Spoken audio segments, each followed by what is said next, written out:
Thomas and Percy enjoy working in the docks. They like the sea air and the sound of the gulls. But one day the friends were feeling hot and bothered. A crane was causing trouble. His name is Cranky, and this was his first day at the docks. "You're useless little bugs," he called from above. "If you put these trucks on the inside lines, then I wouldn't have so far to travel." "Rubbish," said Thomas. "We always arrange our trucks like this, and no crane has ever complained before." "Well, I'm complaining now." And Cranky banged his load down on the quayside. Later, the two engines met Gordon and James and told them about Cranky. "Cranes are airy-fairy things. They need a lot of attention, like me, in fact," said Gordon. "You should see the situation from Cranky's point of view," huffed James. "He's high up in the air, coping with wind, rain and baking sun. Then he looks down and sees you two little engines being annoying. No wonder he called you bugs." When Cranky heard that the big engines agreed with him, he grew bossier still. Come on, push those trucks closer to me." But Percy was too upset to concentrate and pushed the trucks too far. Poor Percy. Then, Cranky played a trick on Thomas. "Push your trucks onto the outside line. It's easier for me to load up." So Thomas did.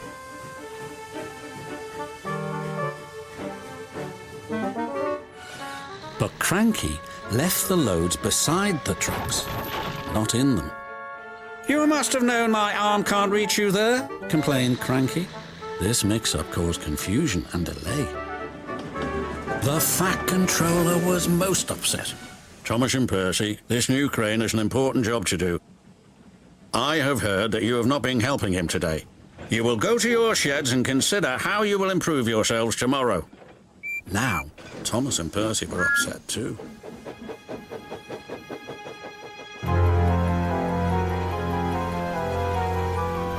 That evening, a big storm raged across the island.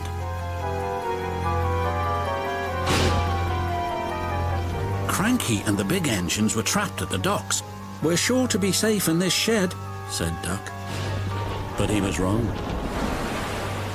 The engines had no idea that they were about to be put in great danger by an old tramp steamer. It was out of control and running aground straight into the sheds.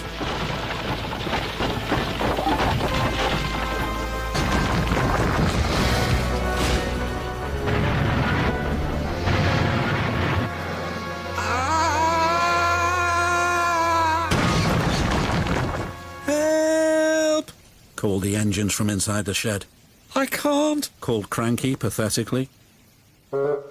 When the storm was over, the Fat Controller rushed to the scene of destruction. "Thomas and Percy will help you," he called to Cranky, "and then you can help the engines."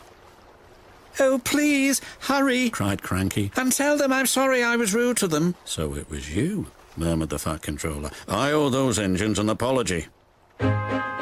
Thomas and Percy soon came to the rescue.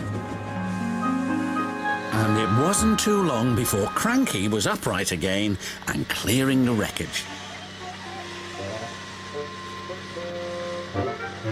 At last, all the engines were free. "Oh, thank you," said Gordon. "What would I have done without you?" "Well, I had to be rescued before I could help you. But I never thought it would be by a couple of Cranky was about to say bugs, but he quickly corrected himself. Small engines, thank you. I'll never be rude again. However, you two mites are in my way, so move over." "Pah," said Percy. "He's back to bugging us." "Don't move. You're still attached to Cranky." But it was too late. Cranky still looks down on the two little engines. But ever since that stormy night, he never calls them bugs or mites because he knows they may bite back.